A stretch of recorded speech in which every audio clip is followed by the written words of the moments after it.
Oh, damn it.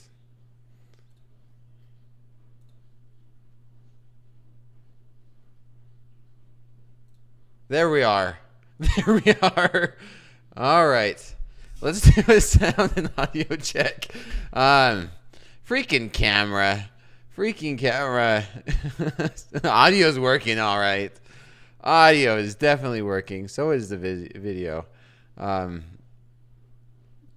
How's everybody doing tonight? How is everyone doing in this market price action for sure?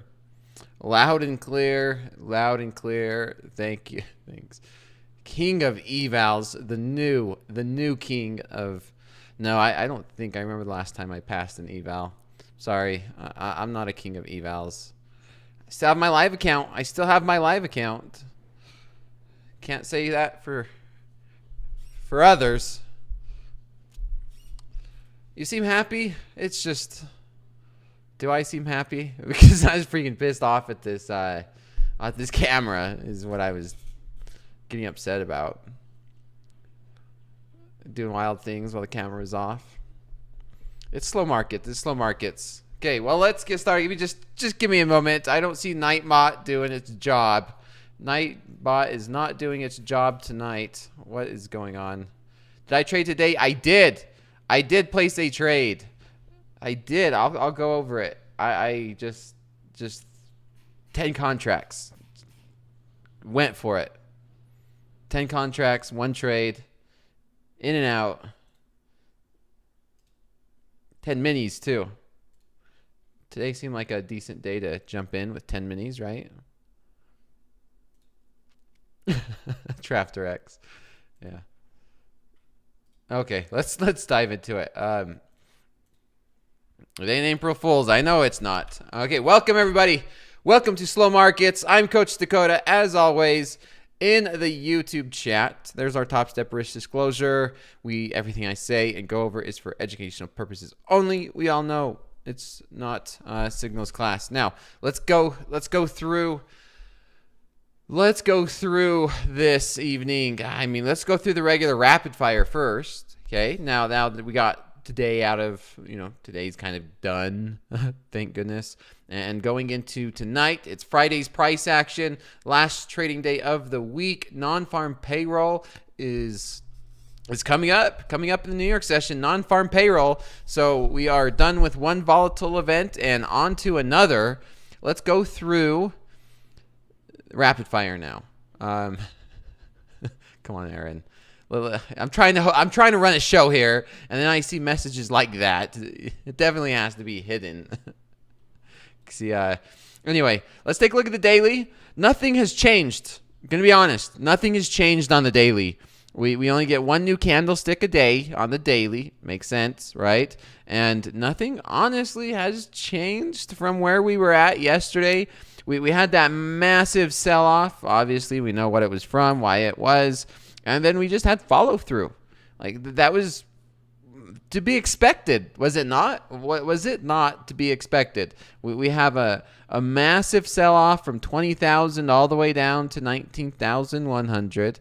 And then today we, did this candlestick. When I say today, I meant the price action that we had for Thursday's price action here. We just had follow-through. It was simple and straightforward, to be honest. And we did not reach these lows. We did not hit a circuit breaker. That's nice. It was still a very negative day. I was talking to my VIP team. And I was saying, it was a very ugly day from top to bottom. We were down the last 2 days, 7%, right? Big deal. 7% 2 days. That's a lot. However, we look back at August. Well, I'll raise your 17% or 7%, and look at this. 2 days in August, we're down to 8%, right? Heck, and like if I was even saying 3 days, we were down 11%. So it's not as bad as what, maybe that's why we didn't see the VIX just spike up, right? It's been a kind of a slow, steady grind down. We're not having buyers jump in randomly. It's just been a slow grind down. Now we have follow through. As we've seen on Monday and Tuesday, we found buyers into these 19,000s.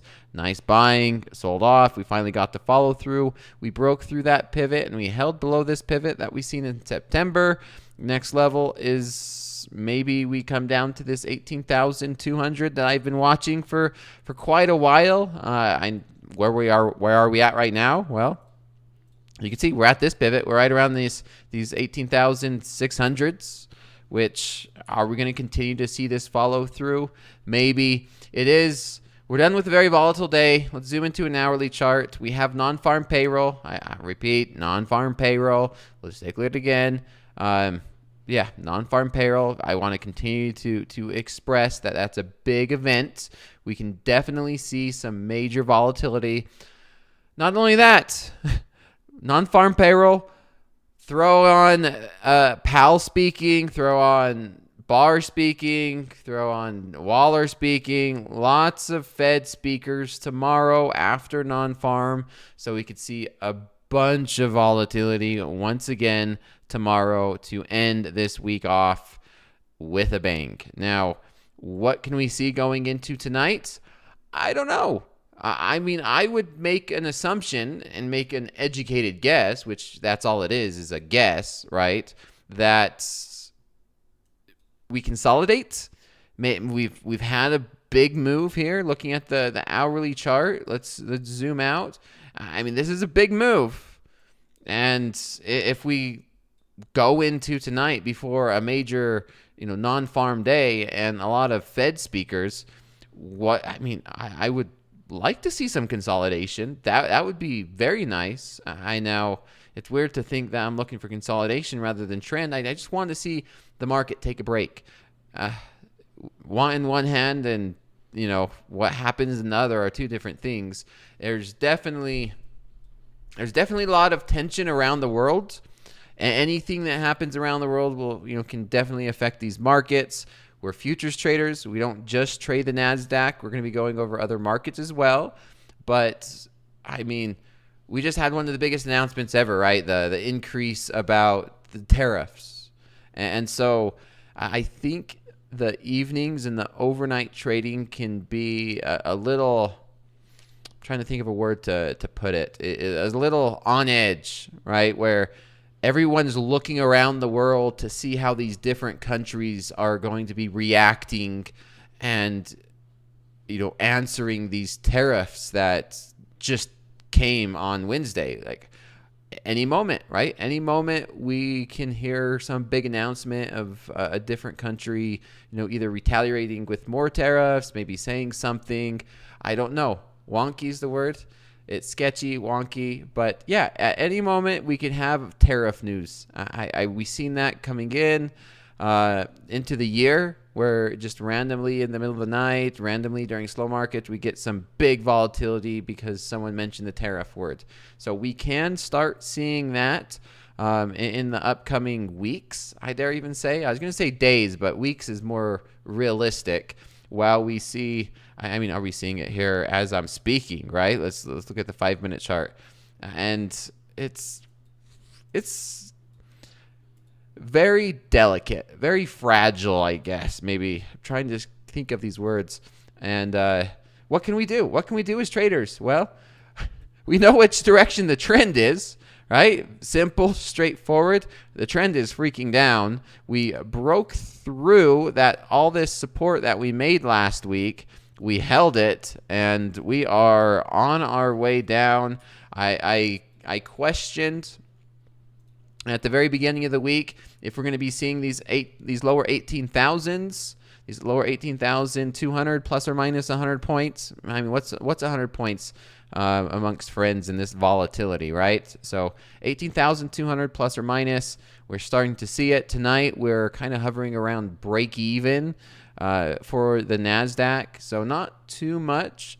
I don't want to be holding a trade overnight, that's for sure, especially in this type of environment. You could see, I would like to see just consolidation, maybe a pullback, maybe a pullback. One can argue that we've seen pullbacks already today, intraday pullbacks. And now these are not small pullbacks. These are, 300 points. these are 300-point bounces. Like these are decent bounces where buyers came in and then sellers just took it right back down. Like 300-point bounces are really big in this market environment. We're seeing that very, very quick. And otherwise, it's hourly moves. So volatility's picked up, and I would like to see more of the same in terms of consolidation, maybe getting some type of good footing before the big news coming out tomorrow, or non-farm payroll.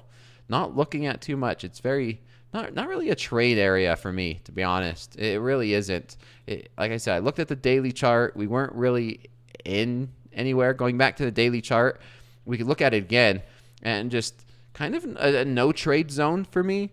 The fact that we broke through any level, we're not near any support, to be honest. I mean, sure, you can make an argument that this can be support, but we didn't even touch the bottom of that wick. I mean, so I don't want to be in any position here in the NASDAQ. If any, maybe to the downside, but once again, I can make that argument that we've sold off so far so fast. You want to get in with a trend to sell this market, but we've already came so far so fast. You wake up, you turn around, we could bounce 300 points. Maybe it's just a situation where we wait to see if we could find some type of rally to sell. Maybe some type of reversal to maybe limit your risk if you want to buy this market and look for that pullback. Both are okay. I just don't like being in this market right now until we get until tomorrow, maybe. I don't know. We'll see. Let me look at the 5-minute chart. Let's see what's going on tonight after the market closed. Let's see what's happened tonight, and just zooming into tonight's price action. You can see we had a little bit of a gap, and this is still pretty volatile. 13 points. 13 points, finally something reasonable. 13-point gap tonight, starting tonight's price action at 5 p.m. Central, where these markets open up again. We rallied, what is this? We rallied up 39 points, followed by a massive 100-point sell-off, and now we've rallied 120 points. So we're still seeing 100-point moves in this Asian session. Even between the Asian session, like the Asian markets aren't even open. We're not even open up, and we're still seeing 100-point moves at this time. So it's still really volatile. Like I said, I'm used to maybe catching 10 points, maybe 20 points during slow markets is really good, but 100-point moves is pretty volatile. Pretty volatile. We do tonight. I do see this DOM. The DOM is healthier, right? If we want to talk about what's a healthy DOM, which is weird to say. Last night, Coach Jay and I was watching these markets, and you could see where the bid and ask is pretty close together. There's a spread is the difference between the bid and ask. We do not want to see a big spread. We want to see more orders. The thicker the order book is, right? So these are just 1s, 2s, and 3s. I would love to see 4s, 5s, and 6s. We could give that as an example for ES. Look, see, there's in the double digits, right? 15s, 20s. This is a healthy market. It's liquid. There's like a 1-tick spread. And then we have the NASDAQ. That's why the NASDAQ is a little more volatile. It's sporadic. And that's why I recommend for brand new traders, hey, Coach Dakota, what market should I first start learning how to trade on? I would recommend the ES for that main reason. It's not as crazy. That's why traders joke about the Nas crack, because it's so sporadic and volatile, and it can be addicting at times. Anyway, let's move on. Let's take a look at crude oil. I have not traded crude for a while, but it's with this volatility that we've seen coming into crude. I mean, look at that sell-off. Look at that freaking sell-off here in crude oil. We got to zoom out to really appreciate it and look at this, because filling up your gas tank in the upcoming weeks might feel good. It might counteract the price of eggs. Will it? Will it counteract the price of eggs? The gas prices? I don't know. Looking at this 4-hour chart, Sure enough, it looked like we were going to rally. It looks like we were going to rally. But nope, we sold right back off, right back down into this range where we were in back in November, December, and in the fall, right back into this range that we were for the most of February, like end of February and March. So I think it's the same with crude oil. Do you want to be long? Do you want to be short?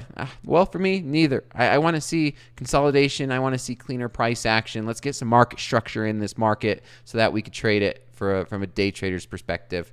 Maybe looking for longs if the market does want to continue to sell off towards $65 a barrel. Maybe there's some long opportunities to limit risk down here. That's a possibility. Maybe if we do catch some buyers, maybe there's a decent reason to sell this market around 68. So sure, that's reasonable here in crude oil. If we get a nice rally, maybe up towards 68, look for selling opportunities. If we get a sell-off down to 65, maybe there's some buying opportunities. Just very basic technical analysis. We're right in the freaking middle right now. So what do they say? Don't diddle in the middle. Going to pass on that. Let's take a look at this this Nikkei. Now, this has been the scary market of the week, to be honest. We are looking at the Nikkei's was down 8%. Nikkei's already volatile. It's the Japanese market. It's one of the markets, obviously, overseas, talking about tariffs. Obviously, we see volatility in the Nikkei. Looking at this price action, if that's not a very volatile candle, I do not know what is. This is a 4-hour chart, but technical analysis is the same. Markets are fractal. 8% move. So it's very volatile. And, we still have plenty of room to the downside. Look at this. Look at that. Let me zoom in for everybody so you guys could see it a little bit better. If we look at this market overall, these were August lows, and the Nikkei is it's in the middle. It's selling off. I don't see too much support. Maybe there's a little support around this 33,000 even level, this 33,000 zone. But next stop is another percentage-wise? Another 9%, another 9.5%. If we were going to come close to where we were in August. Now, comparing that to something like the NASDAQ, zoomed out, it's not a 9% sell-off to get to the August lows, is it?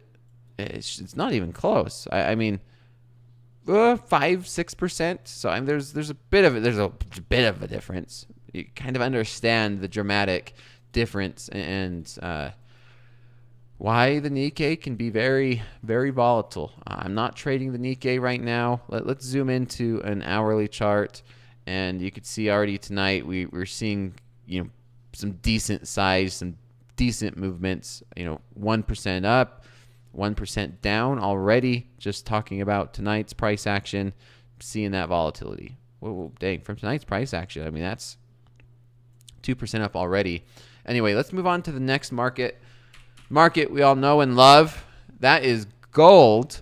Gold's interesting, to be honest. We look at the daily chart for once, and we know gold's rallying. It's going up, had a little bit of a pullback, bullish flag, right? Very clean market. It's interesting in the way that we're seeing these equities sell off. We talk about fear in these markets. We talk about uncertainty. There's conversation to be had about inflation due to tariffs. And gold sold off. Why? I don't know. More sellers than buyers. Let me do something because I don't really hide economic events. Yeah, I didn't like those little bubbles down there at the bottom. But anyway, let's zoom in. I know Coach Hoop is definitely a gold trader. Just more sellers than buyers, I guess. Like that's unless I'm sure there's somebody who knows something more than I do. Maybe like Coach Hoop said, 3,200. That's a nice round number. It looks like we jumped up, hit 3,200 evens, and then we just sold off. We sold off 4%. We sold off 4%, and this is different. It's not like the equities. We didn't just get an immediate bounce in the equities, but we sure did get one in gold. We immediately bounced up almost 3%. So that is kind of shows you gold is holding up really well. The technicals are holding up, right? This is an area of resistance. And guess what? Resistance became support here in gold. Remember how we zoomed out all the way to the daily chart and we were talking very basic technicals? It's been by the dip. It has been by the dip in gold.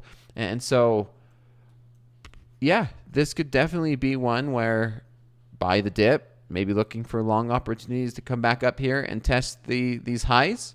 So there's two ways. Gold's looking more attractive to trade tonight, and it's because it's at a better support and resistance level, right? There's market structure to the left more recently, and so it makes it better for me as a technical trader to trade a little bit. And I see this where this was a level of support, right? Support, support, support.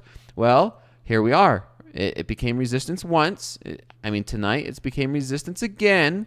So we're at a decision zone where I wouldn't be surprised that, is this by the dip and we break through this and we come back up and test these highs? I could see this happening. Or will it become resistance again? Maybe we start to sell off and we come down and test, maybe some type of support around 31,003, right? Or closer to 31,000. And now we start a range in gold. I don't know. Like I said, this seems to be more tradable right now, tonight, just going into tonight. Remember, non-farm payroll, it's tomorrow. We have Fed speakers. Anything can happen. This could all change. Everything that I talk about tonight, completely different tomorrow. It is Friday. This is Friday's price action. This is just kind of some technical analysis. You guys could see.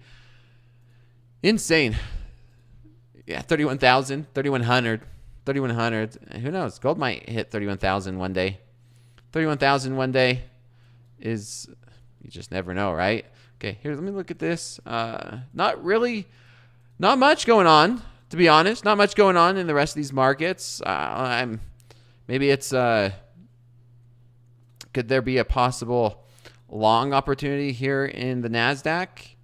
Looking for some market structure? I don't know. Maybe. Looking for a push back up towards these 90s. Maybe. Let's see. I'm going to watch this. Maybe there's a trade opportunity. I could jump into some micros. Let's maybe place a micro trade or something. Let me get the setup for it here in a moment. If you guys want to watch the DOM, if any big orders come through on the DOM, shout it out. I'm going to be watching this a little bit to see if there is any opportunities at all in this market. Maybe there is. I don't know. We'll watch it. I'll get to some questions. Let's get to the questions that I probably missed a lot. Any questions about today, going into tomorrow? I will be in fast markets. I will be on fast markets tomorrow morning. I always do the 100 tick, not 1,000 tick. Always 100 tick for me. So I like it. It helps me. It zooms in, and I can see the structure a little bit. Do I ever trade ES? No, I don't. Sometimes I think I should, but I focus on the NASDAQ during the New York session. Good evening, all. Good evening. Statistically, what is a realistic expectation of how long it takes to pass an eval? Michael, a realistic expectation of how long it takes to pass an eval. Do not expect to pass an eval in 2 days. I wouldn't even say expect to pass an eval in a week. A realistic, an honest expectation that I would love to see traders pass evaluations 1 month, maybe 2 months. 1 to 2 months, okay? Now, it's completely independent of you as a trader. It depends. It really does. But to me, the traders that take longer to pass, once they do pass, they find more success. So let me see if I could rephrase that if somebody doesn't understand. Traders who take longer to pass the eval, once they pass that eval, they are more consistent and they find more success in the funded accounts. And the reason being is they've developed a process. They took longer. They probably understand sizing down. And once they get to the XFAs, they have the confidence in their trading to continue to do that same stuff that they were doing in their, evaluation in their express funded account. What happens, you get these traders passing in 3 days, in 5 days, in less than a week, and they get into an XFA and they blow it. They blow it. They're trading too big. They get nervous because, number one, it's an emotional change from an eval to a funded account, and it's also an emotional change from a funded account to a live account. The biggest thing I tell every traders all the time: emotions. It's a psychological barrier because you are not passing an eval anymore. The money you make is money that could go into your pocket because you could receive a payout, right? And you are hesitant, you're emotional, maybe the market is different. In no way could I see a trader's statistics in 1 week and say that, hey, this trader is going to find success because he passed an evaluation in 1 week. Impossible for me. Because what if it's a week like this week, right? This is a completely different week than many weeks we've ever had, right? You can't tell me the data this week is going to be exactly the same in the week we're going to have the next week. In the week, every single week is different. 1 month's worth of data is where I would draw the line and say, hey, minimum 1 month, I can start to understand if this is a good trader or not. It's the truth. The markets change day to day. The markets change week to week. And if you're telling me my strategy works one day, great. It might not work the next. A strategy might work 1 week. It might not work the next. There's traders that go through, days. There's traders that go through weeks worth of a cold spell, even months. I mean, there's traders, professional traders who's been trading for 20 years at an institutional level that have losing months. That's the reality of it. Let's see. I got to read through this chat. Let me going through some of these questions. There's so many. Is there such thing as a trading prodigy? Yeah, I would say so. I would say so. I was talking to, I'm horrible with names, but there's a younger trader, 20 years old, who started with Topstep just over a year ago, and he already had over 100,000 in payouts, and he was still trading his live account and doing well in it.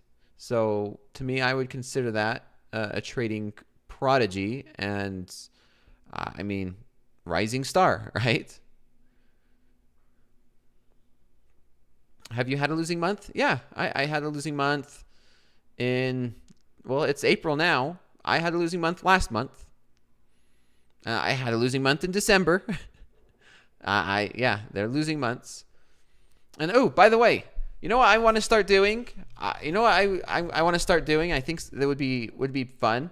If you have Twitter, if you have Twix or whatever you call it, if you want to do, I know Topstep, the Nightbot reminded me because the Nightbot said hashtag fast markets and hashtag power hour. Can we have a hashtag slow markets? Can we have that? And if you do, I want to if I see any good ones come through, share them. I think that would be fun. So if you are on Twitter and want to do something or share something, do the hashtag slow markets. I don't know how you'd do it, right? It would be what? Where's the hashtag? Slow markets, something like that. I'll probably see it. I'll see it and see if I could share it. Do something fun like that.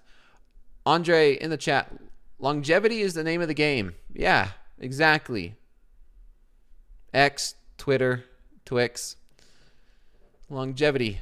Do you know, I cannot count how many times I see traders trade really well only to lose their XFA in a week. And then traders get to a live account to blow their live account. The most important thing that I like to see in traders is, like Andre said, longevity. Or you can talk about the markets. I do talk about the markets, but the thing is, it's slow markets.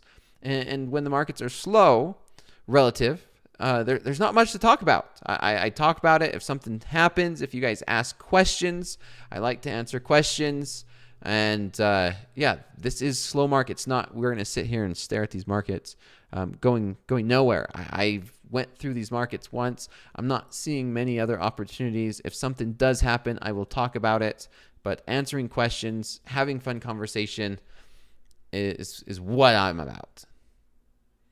NQ's green for the day. Oh my gosh. We're 0.02 in the positive. 0.02 in the positive.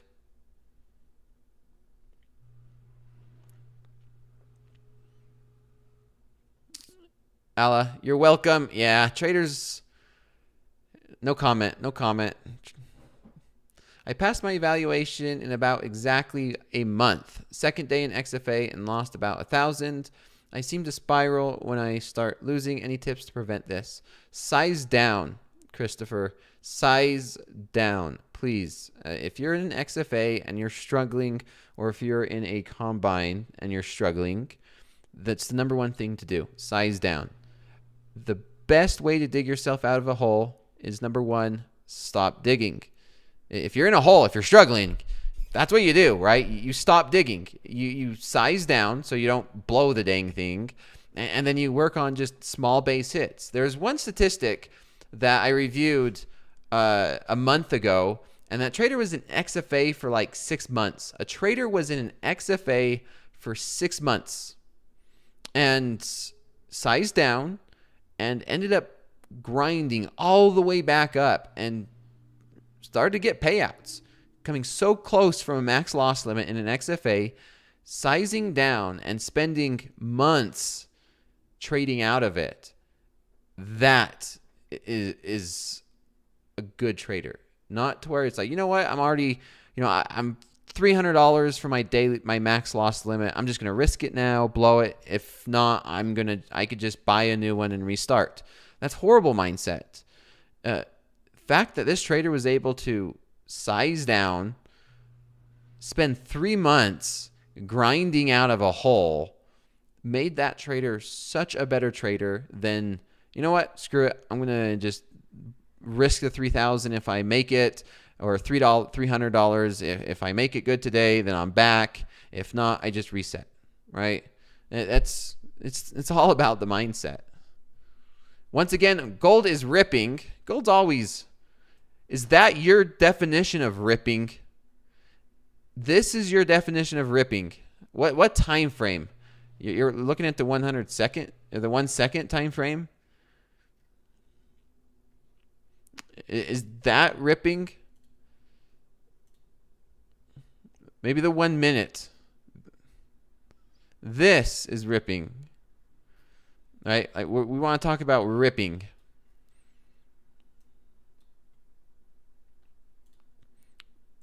Not much is going on tonight. Ripping past resistance.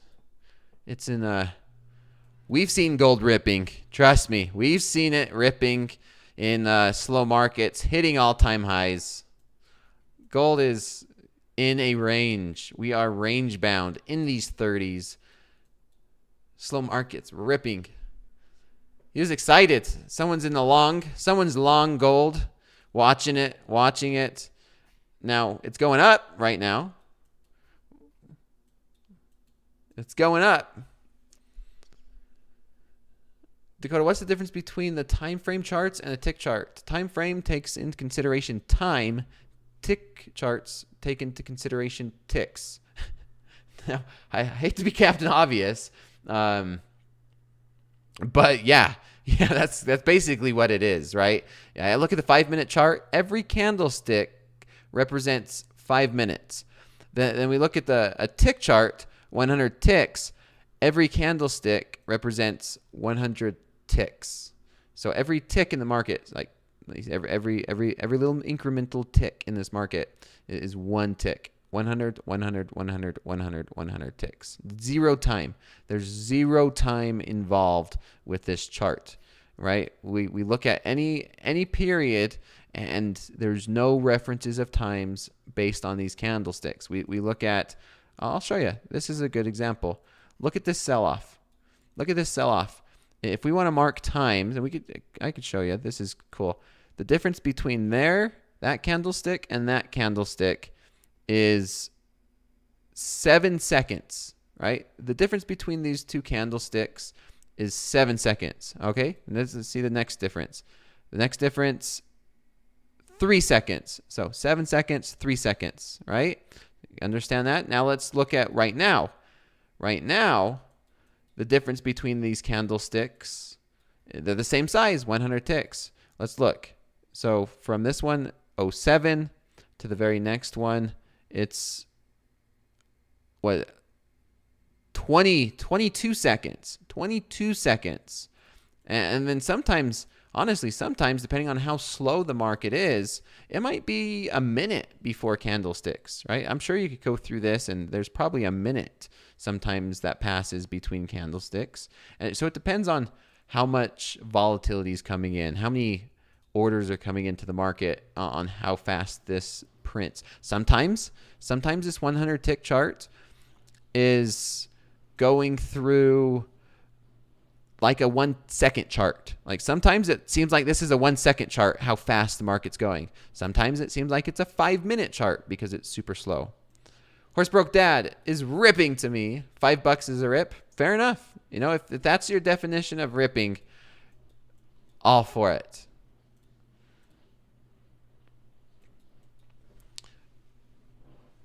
What do I do on my free time? I coach, I trade, I go golfing, I box. Aaron, what is this? My trade times were 2 minutes on winners, 8 minutes for losers. Do you think holding a winner, cutting a loser, have respect for R and stick to it? It depends. I'll try both. Try both. I'm not into vibe coding. I'm not sure what that is. What is my A+ strategy? It's buying pullbacks. Buying pullbacks is my A+ strategy. What's your definition of buying a pullback? I mean, maybe here in gold. Let's see. I think the NASDAQ had one, right? Oh, you know what? I had a trade. Let's go over my trade today. Let's go over my trade today in my live account, and then I could show you what my A+ setup was. And I'll show you why it's an A+ setup is because I entered it. We went for it. Yeah, this is my A+ setup. Not my A++. It's like A- maybe, but you'll get the idea when I go through it. Yes, buy gold. Buy gold has been the best strategy this past 2 years, right? Over a year. This is my A+ setup. Or A-, maybe an A-. If we look at the 5-minute chart, you could that doesn't give a great representation, but I'll explain. So the physical take delivery. If we could buy gold and take delivery of gold, I'm all for it. Andre. If we could find a way that we could buy it and take physical delivery, yeah, that would be pretty cool. Anyway, this was a rally, and then we got a consolidation here, and then we broke out. We broke out, right? So we had a breakout.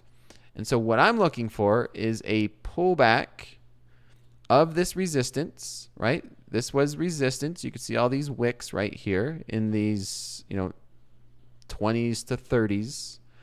And we broke out. We pulled back into that resistance again. All right? Simple, straightforward. I'm looking for a buy. Then I look at this 100 tick chart, right? Resistance. You can see resistance, resistance. We broke out. We had a pullback. Now, this was also nice. This was also nice. Look at this nice trend line, right? Look at this trend line. It was beautiful. It was a beautiful setup. And then I'm looking at this real time. And then we came down. We tested it. This was resistance. So it's a nice zone to, resistance becomes support. Support becomes resistance. Buying zone. We touched this trend line. And then we found a lot of buyers, right? Blasted out. We had this pivot. And so as soon as we broke through that, see, we broke through, we came back, we pulled back, and I got in. I bought it. 10 minis. 10 minis. Not an April Fool's for Andre, but bought it. 10 minis. 932 3/4.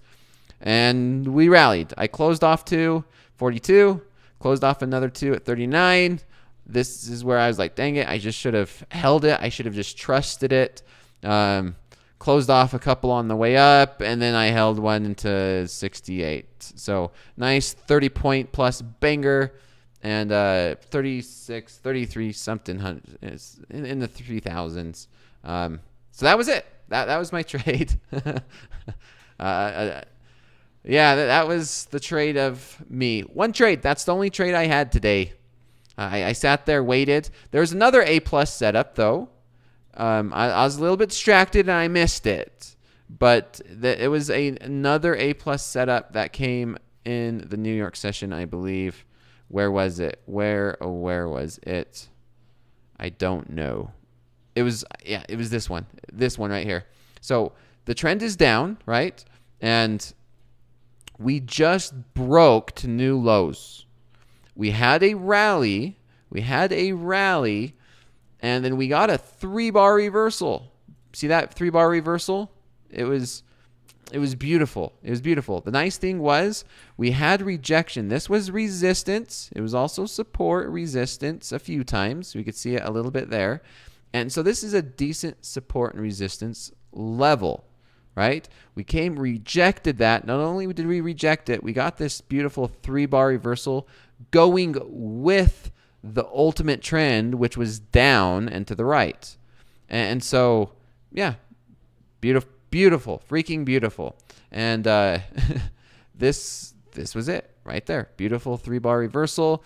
The entry for me on a trade like this, you guys see me do it all the time, is I would typically get in when this previous candlestick, when we break the low of this previous candlestick, so right around 894, my stop loss above the high of the reversal candle, so around 940, I would probably like it.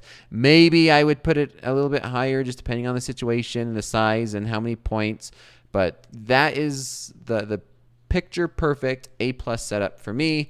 I'd look for a 1-to-1. This one looks like, let's look at the risk. Risking 42 points. Then I'll look to make 42 points. So 42 points would be around, say, 850, 851. Nice 1-to-1 risk reward.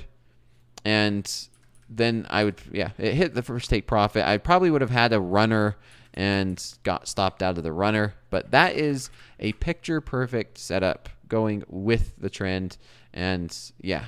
Okay, it even happened where I was closing for some take profit right there. It happened again. If we take away all the mess and the sound of the trades, it happened again, right? It happened twice. We rallied up and we got another 3-bar reversal right here. Have your stop loss, depending on how tight your stop loss was. See how tight was your stop loss, and then boom, continued with this trend, and beautiful, beautiful sell-off. And it happened not only that time. I mean, you could make an argument for a couple times, right? Just those 3-bar reversals going with the trend can be really good opportunities in a trending day. Okay, E. Burns, do not spam. Do not spam. Gold ripping, not in range at all. What's the... Okay, going through some of this M gold 3-bar reversal. Yeah, you could even say this was a 3-bar reversal right now in gold, right? Right now in gold. Is that a 3-bar reversal in gold? Get in at 335. Stop loss at 137.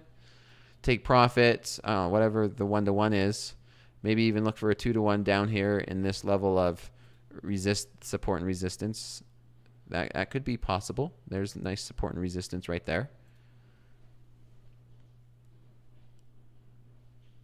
I'm sure he was joking. One is continuous, one is the current. NQ sell has better sub right now. How much do you recommend risking once a 50K? Trade 1 to 3 micros. It really depends. Have you got a minimum take profit level that makes a trade worthwhile for you, or does it depends, Mo? I like looking at points. Typically for me, 20 points is what I like. And it depends on the volatility, to be honest. If we're in a market that's as volatile as what we're seeing now, then 20 points plus seems correct. If we're a normal market where we're half this volatility, it just so it depends so much. I would dare say an ATR. I tend to like an ATR, average true range, and say where's the volatility, what's the average true move on a 5-minute chart, and depending on when I enter the trade, that can be an expected profit. Very rarely would I go for the full ATR. It's just so hard to say in times of volatility like this, but that is a decent rule of thumb. Now, do I follow it? I have a hard time following it sometimes in this volatility, but a decent rule of thumb is about 1 ATR for a take profit, 1 ATR for a stop loss, and it depends on the technicals, right? If I gave that 3-bar reversal, what was the stop loss on this 3-bar reversal that I was referring to right here? It was, 40 points, right? 40 points from top to bottom. If I was measuring that, let's measure it again so we could see it. So if I'm measuring top to bottom, yeah, that's 40 points. And that's, that makes sense. That's a little bit less than 1-to-1 or 1 ATR, so that would make sense to me. And then take profit. How much room did I actually have? Yeah, I had, 60 points. So that's a beautiful example, actually. ATR. Not open on weekends, Dave. Open late Sunday night, though.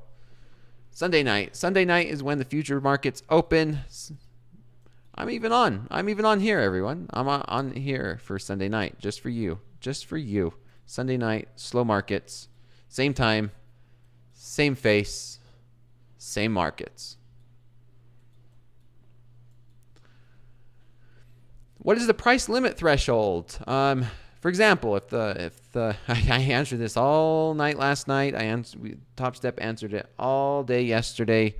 Rewatch any of those recordings, but to summarize it, in times of high volatility, the markets have circuit breakers. And for example, the NASDAQ, if the NASDAQ moves 7%, there's a circuit breaker, halts. And a lot of firms, not just Topstep, firms around the world, do not like their own traders having trades open when the market gets within 2%. Some is even more than that. Some is less than that. So for Topstep, for example, the NASDAQ sold off 5%. Then that's like warning everyone, you got no trades, do not have any open trades. And that basically summarizes it. If you want more, watch recordings, tune into the Discord. There's also an amazing help center, a beautiful help center in Topstep's help desk that they can explain more. Price limits are published on the CME website. Yes, sir. Average true range. ATR is average true range. Yes. It just means on average, how much do we move in points, right? Or in yeah, that's basically it. What if it hits the limit, then goes back within range? Then you're fine, right? Today, that's happened today. NASDAQ, it sold all the way off, and we were within the we hit the limit down here, right? This was the limit. I think it was 770, and we're in the limit. Okay, everybody, no trades. Beware. Understand, risk management's watching. There's some discretion, it sounds like, for live accounts. So that's the limit. But then guess what? We bounced right off that, and business as usual. Business as usual. And then we sold off, and of course, hitting the limit and selling off. Now, it's a new day, brand new day. It starts all over again. Wherever's the settlement price at, you can look at the CME website. I'm just going to eyeball it. This is not exact, but this is just eyeballing it. Looks like it's, I don't know, somewhere right here, somewhere in this area, and we're up 0.12. 0.12. We're up 0.12. So we're really far away from the limit price. This market will need to move 5% in either direction to come close. Now remember, it goes either direction, right? There's limit ups. You could go, the market could rally. There's a circuit breaker to the upside. Yeah, and if you're confused, the best thing is to don't trade. That's probably a best thing. If you're ever confused or if you ever have questions like that, wait till the next day. Well, wait till the next day. Maybe wait, gain that clarity. Don't risk it. Don't risk it on uncertainty if you don't know.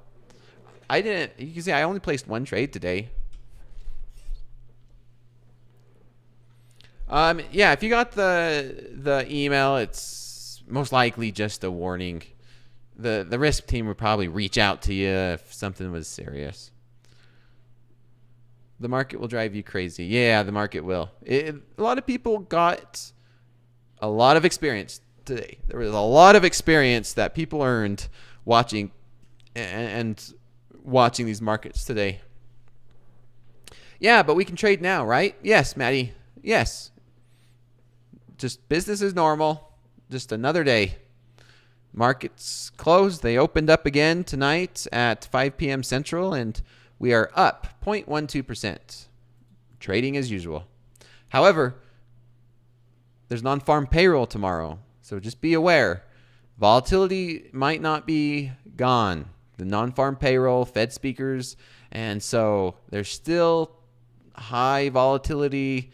Just being aware of what's going on in the markets, being aware that we're in times of high volatility, and understanding that is good risk management and good practice. And understanding that at any moment we could have news and headlines come in and move this market.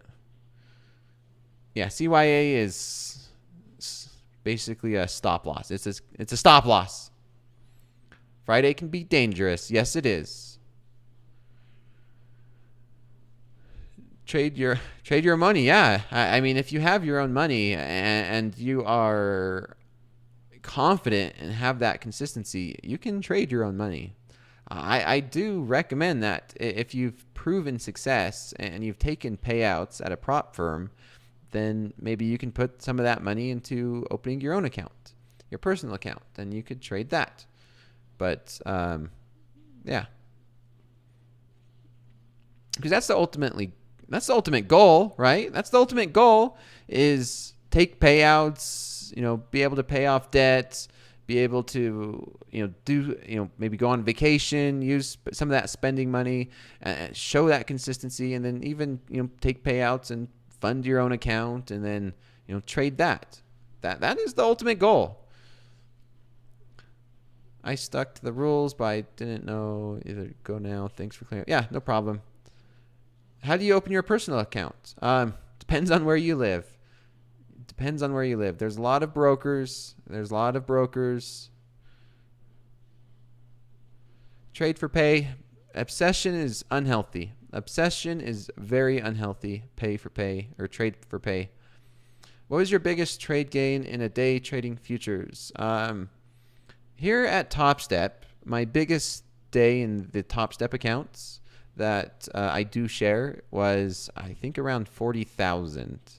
My biggest day in these Topstep accounts. It was a live account too. In my live was $40,000. I love the questions tonight. What's the biggest position I've ever taken? 30 contracts. I held 30 minis long overnight. Long, short, I can't remember, but yeah, overnight. 30 minis in the NASDAQ. I do swing trade. I trade options. Is there a big difference between live funded and a personal account? Christopher, no. The big difference is that at a prop firm, you have a risk management team, and you can work with the risk management team if you want to trade bigger size, if you wanted to hold trades overnight. And actually, now that you're mentioning it, MP, this week we're having conversations with MP live on air about live account benefits. But ultimately, the difference between a live account and your personal account in terms of how you trade it, like, hey, I'm buying here, selling here. How's the execution? How's the fills? How everything works? It's the same. It really is. In your personal account, you do have to understand margin. You need to understand the rules. Of course, percentages. A personal account, I would say, is more beneficial, right? Because you have flexibility. You could say, I could do whatever I want with my personal account. If I want to blow it all on one trade, go ahead. There's not going to be anybody there to stop you. I have my own personal account, and I think having your own personal account should be an ultimate goal. But you need to have that confidence to be able to trade your personal money, because if you blow your personal account, that's all your money. It's gone. If you blow an evaluation account or an account at a prop firm, it's not your money until it goes live, and then in a way it is your money.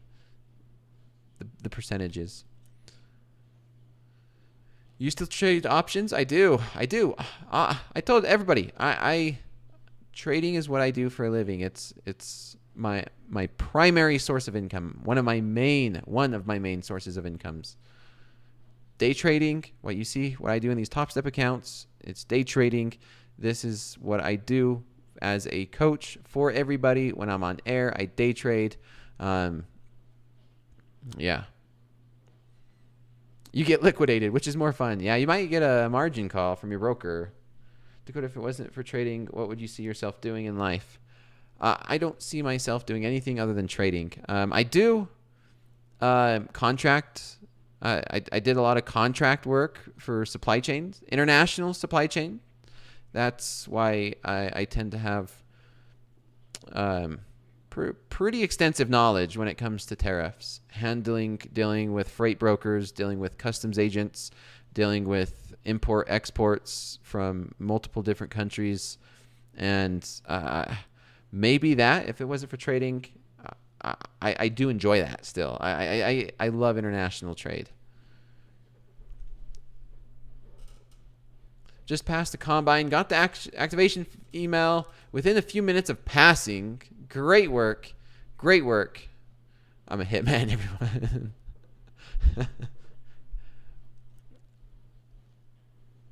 Like art, not art.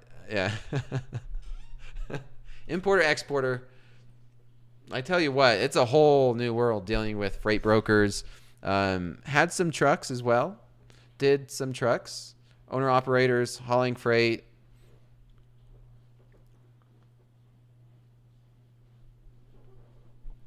Freddie Z asks, who pays the tariffs, the exporting country or the company accepting the products? Well, it depends, right? There's a lot of companies, they say, hey, we're going to do this deliver duty paid, DDP, which is delivered with all the duties paid. And then there's honestly the importer, the importer or the exporter that's on the record would be responsible for those duties. I was typically the importer on all of the imports and had the responsibility. The ones that are on the documents. Are you going to get into coal mining? Nope. What chair do you have? Come on, what questions are these? You want to learn how to become better traders. Morcellas, who would have guessed that? Dispatcher and broker, that huge money career. No, there's not a lot of, there's not huge money in dispatching and broker. Well, I guess it depends.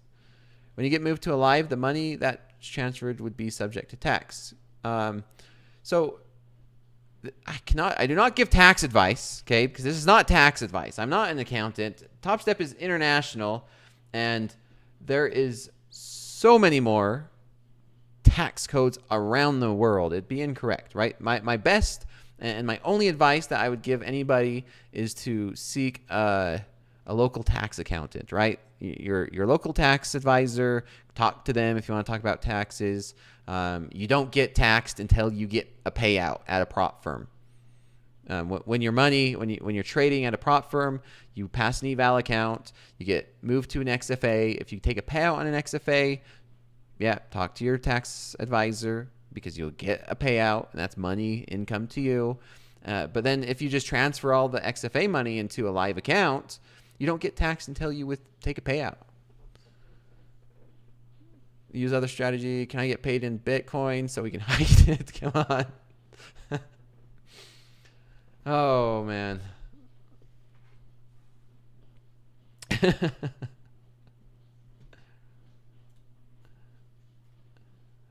Okay.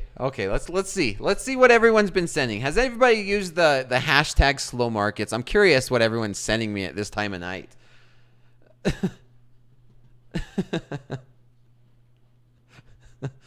I'm kind of scared to look. It's nervous. What am I asking for? Late night people sending me the tweets, the X's or whatever you want to call it. Let's see. You better not. Okay. I'm gonna show some. Let's see if I could show some. Well, I'm gonna try this, everybody. Like I said, I'm not as efficient yet as the day show, but we're gonna show some of this. So I don't know how I'm gonna do this though, because I don't want to show everything. Go through scrolling through X here live on stream. Let's see if I could. I'm gonna find a way. We're gonna screenshots maybe. Let's see if I could do this. Hoop sending the spike. Yeah, I'm no longer clicking on the Hoop links. Whenever Coach Hoop sends me a link, I am not clicking on it. No more clicking on links from me.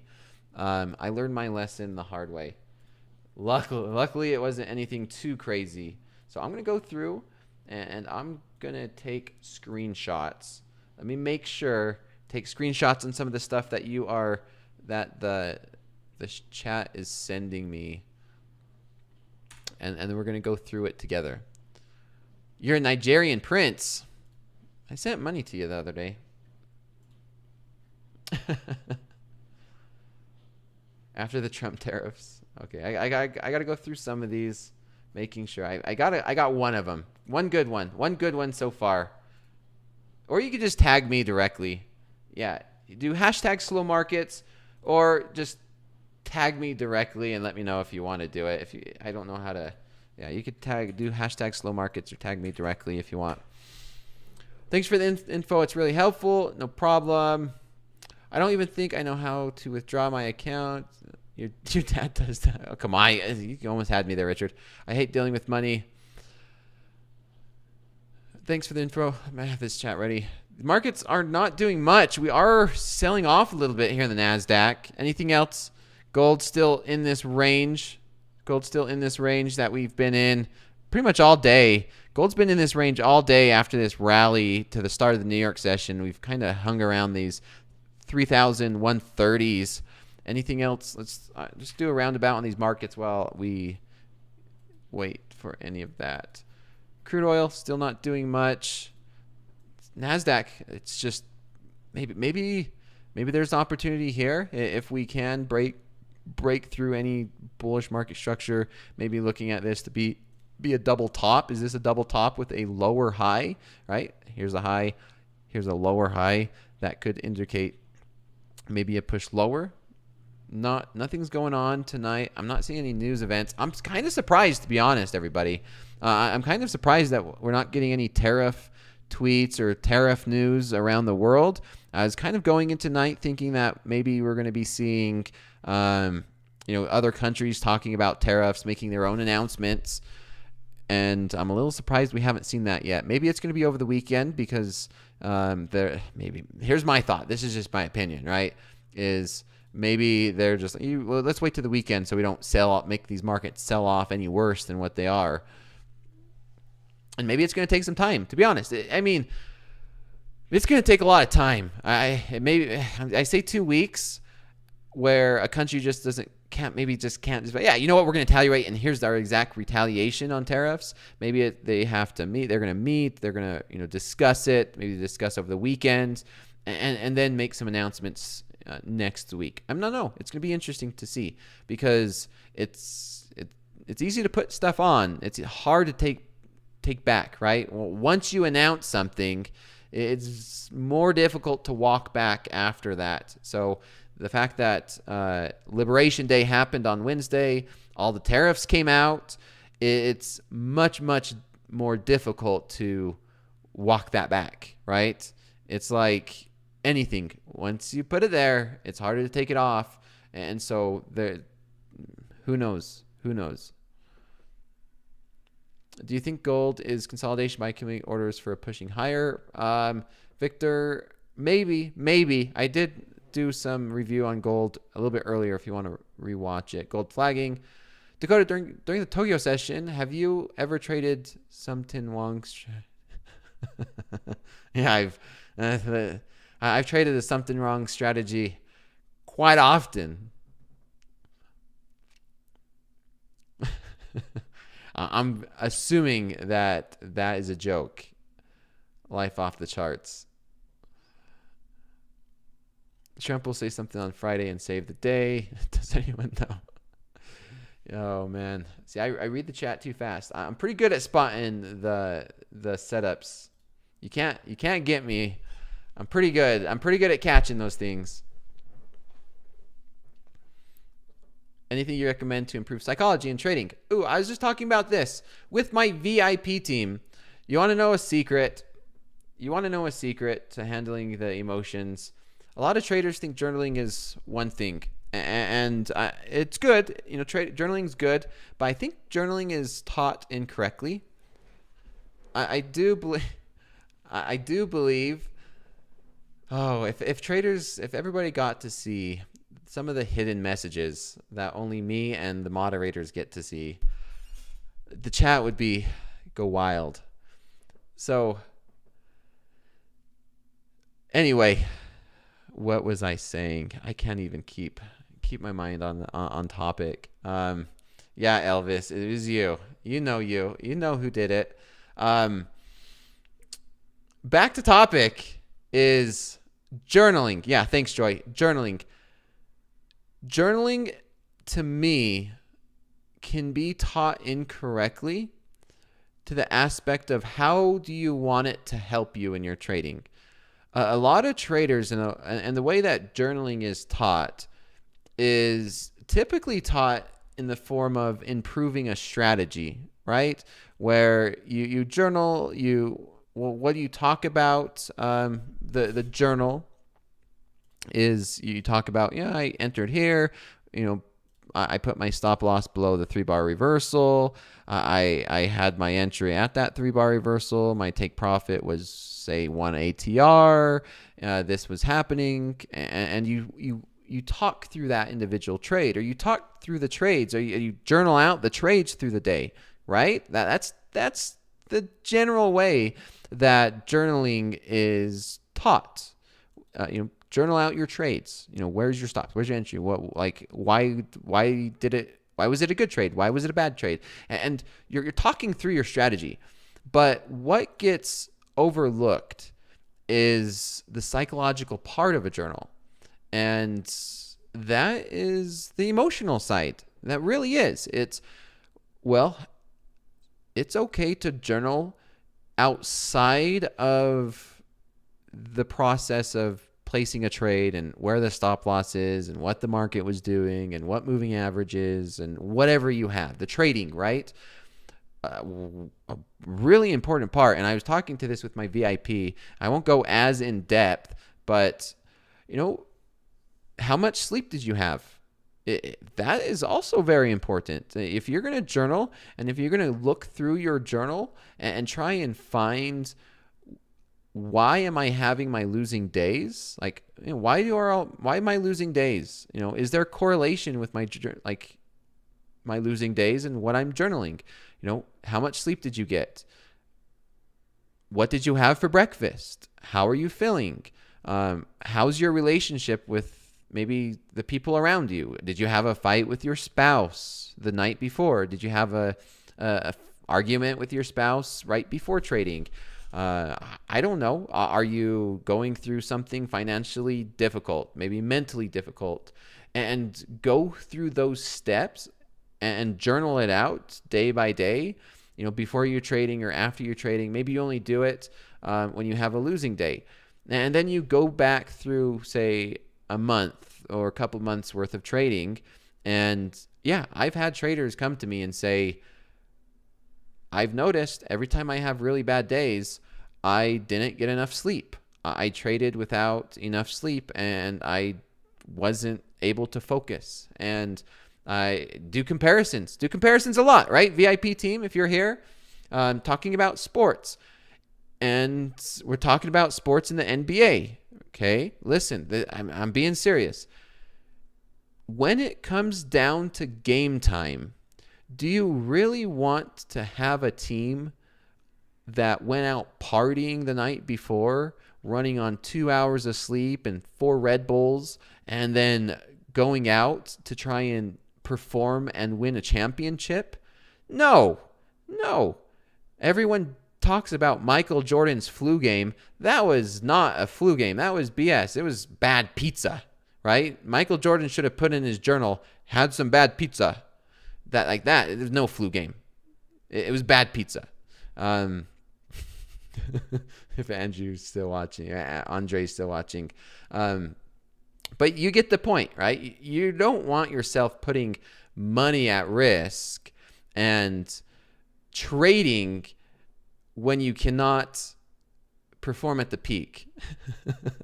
I got distracted. Sorry, everyone. I had to throw a jab at that. Oh, man. Food poisoning. Food poisoning, yeah. Google it, yeah, you'll find out. Google it. But does that make sense to everybody? Does that make sense on what gets overlooked in journaling?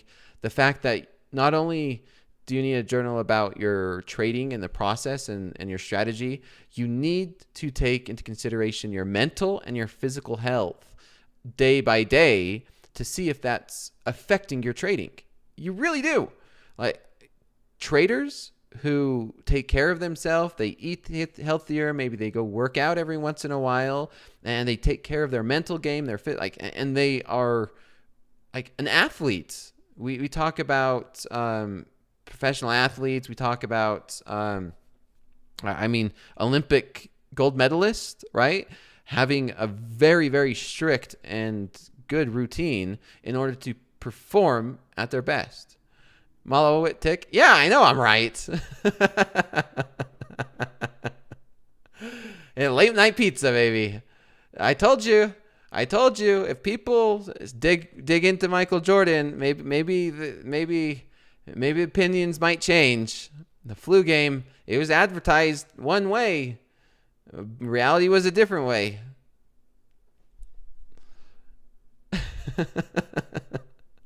Did I just change your opinion? Now, Malo Tick. That's funny.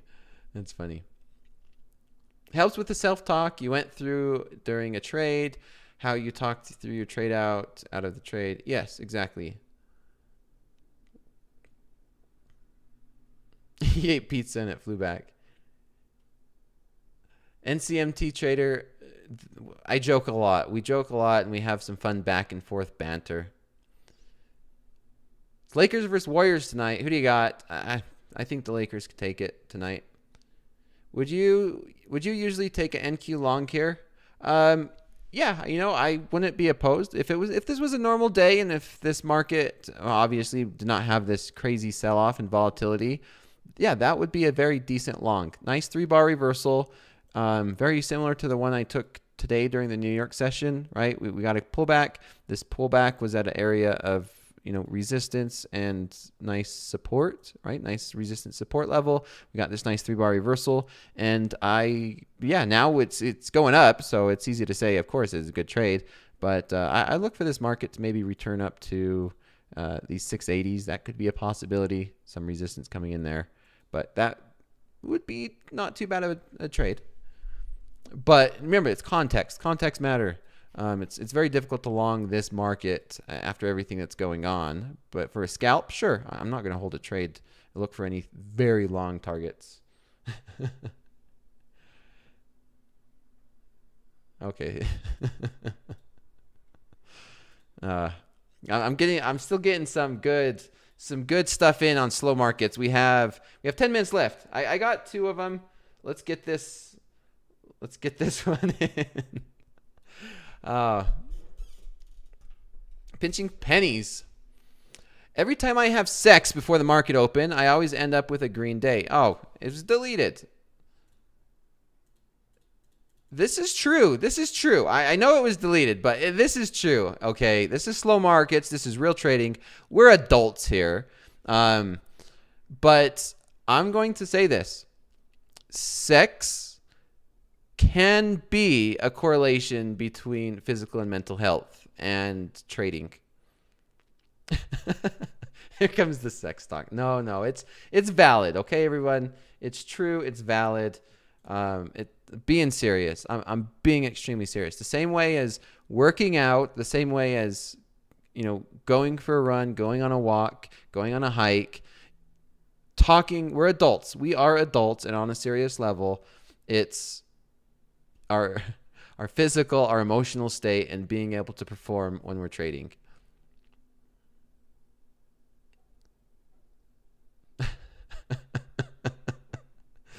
I knew chat was going to go crazy on that one. I knew it. I knew chat was going to go crazy on that one. Come on. I seen a couple memes. Let's see if we can pull these memes out. Sailor Moon. True. Yeah, I'm talking to all the married people out there. Everyone who's married knows what I mean.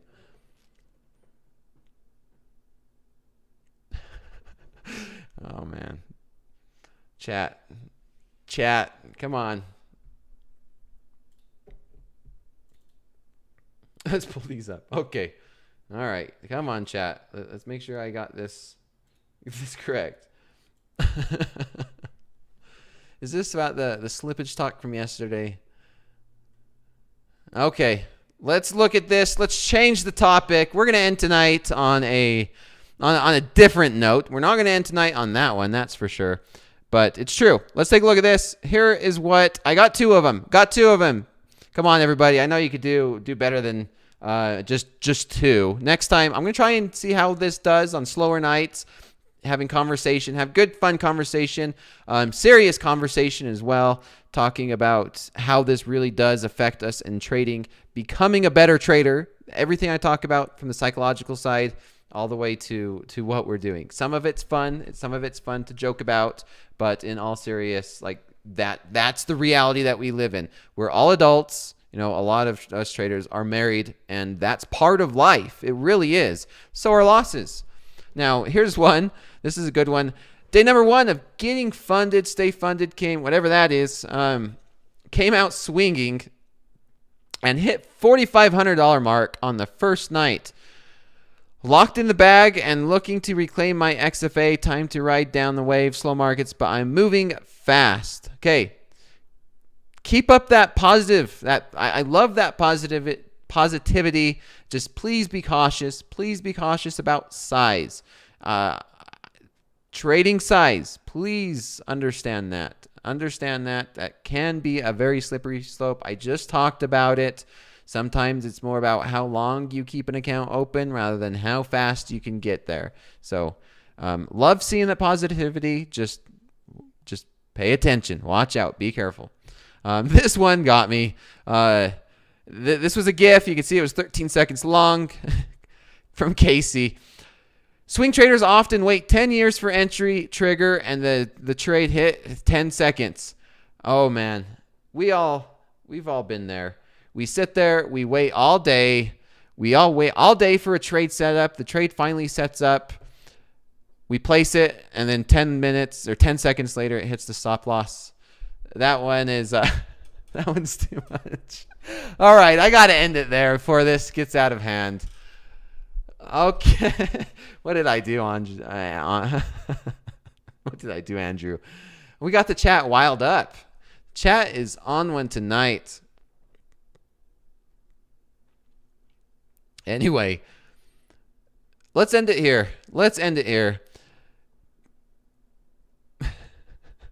And I can't. Just be patient. Be patient. No, it's Friday. Trading's optional. Non-farm payrolls tomorrow. I will be in fast markets tomorrow morning. It's last night of slow markets this week. I'll catch everybody Sunday night in slow markets. If I don't catch you tomorrow morning, take care and enjoy.